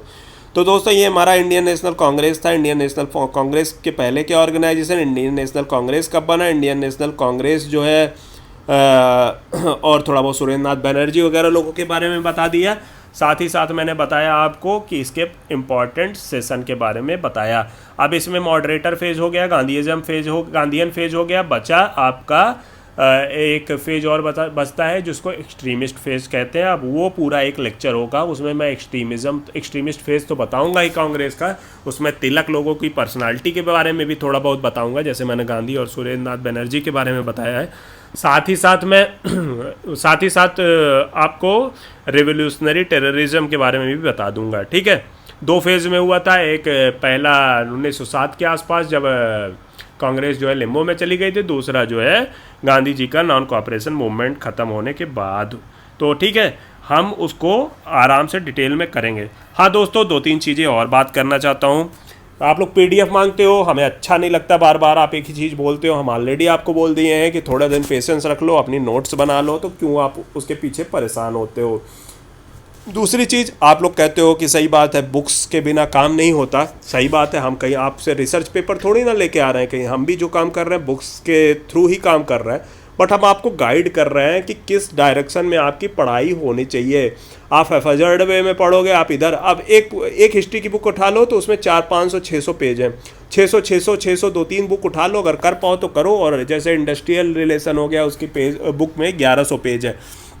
जो ये कंप्लीट कर ले 2-3 महीने में, उससे बेटर क्या है। तो हम ऐसे लोगों से हाथ जोड़ते हैं कि जो निगेटिव कमेंट्स करते हैं इस चीज़ों पे, वो बुक्स के थ्रू ही जाएं। देखिए हमारा, हम भी एक्सेप्ट करते हैं कि हम बुक्स से डिफरेंट कुछ नहीं ले आते हैं, तो आप भी बुक्स से कर सकते हो तो ज़रूर कर लो। हाँ, और उसका आपको परिणाम जरूर मिलेगा। बुक्स जो है अपने आप में कॉम्प्रहेंसिव होती हैं और उसमें सारी नॉलेज होती है। आप, मैं कुछ भी पढ़ा रहा हूँ जो बुक के बाहर नहीं है, ठीक है। साथ ही साथ मैं बोला पीडीएफ आप लोगों को टाइम पे मिलेगी, और सिंपल चीज़ें नहीं पढ़ाऊंगा। सिंपल चीज़ें पढ़ानी होती तो ये चीज़ें मैं आपको बहुत ही आराम से पढ़ा देता, बहुत ही मज़ा आता। लेकिन ऐसी चीज़ पढ़ा के आपको सेटिस्फाई कर दूं, लेकिन क्वेश्चन में उसमें आने की प्रोबेबिलिटी जीरो हो, आप सीधे सीधे नहीं आएगा ना। 1920 से 1922 के बीच में नॉन कोऑपरेशन मूवमेंट हुआ, 2-4 चीज़ें बता के आगे बढ़ जाऊँ। अब उसमें मैं डीप में बताता हूँ कि चीज़ें ये होती है वो होती है, वो सुनने में भी आपको पहली बार दूसरी बार में टफ लगे, लेकिन आएगा तो क्वेश्चन वहीं से ना भाई। यूपीएससी है, कोई और ऐसा नीचे का एग्ज़ाम नहीं है ना। आज के टाइम पे तो हर स्टेप पे इतना कंपटीशन हो गया कि आप क्लरिकल एग्ज़ाम भी दो तो कंपटीशन हो जाएगा। ये तो यूपीएससी का एग्ज़ाम है, तो इससे एक स्टैंडर्ड का हम उम्मीद करते हैं। आप लोग कोई भी पेपर देख लो, एक स्टैंडर्ड प्रॉपरली सेट किया गया है यूपीएससी ने, उससे नीचे क्वेश्चन नहीं आते हैं। इसलिए आप लोग इसको रिवाइज अच्छे से करते रहिए। हम आपको एक थ्रेड दे रहे हैं, आप उस थ्रेड के फेरी फेरी में चाहे जितना पढ़ लिख के आप तैयार करो, जितना पढ़ोगे उतना ही अच्छा है। लेकिन हमारा जो था कि जो चीज़ें लोगों से गलती होती हैं उसको सुधारना था। तो अच्छी बात है, आप जितना अच्छे से उसको सुधार पाओ और सुधारो। और थोड़ा सा यूपीएससी का पेपर है तो चीज़ें, कंटेंट थोड़ा टफ होंगे, थोड़ा करंट अफेयर थोड़ा टफ होगा, तो वो सब चीज़ें आपको मेहनत करके ही करनी पड़ेगी और इतनी इजीली नहीं होगा। आप खुद ही सोचो, 400 सीट है, 1000-2000 के करीब तो हमारे लेक्चर देख लेते हैं। तो मैथमेटिक्स लगा लीजिए ना, ऐसे तो इंडिया में 10 लाख लोग फॉर्म भरे हैं, तो उसमें कौन सरवाइव करेगा, कौन आगे जा पाएगा? जो मेहनत करेगा ना। मेहनत करोगे तो पक्का सफलता मिलेगी, ये तो मैं लिख के दे रहा हूँ, ठीक है। तो मेहनत करते रहिए, क्वेश्चन सॉल्व करते रहिए, रिवाइज करते रहिए। अगले लेक्चर में हम जल्दी मिलेंगे। धन्यवाद।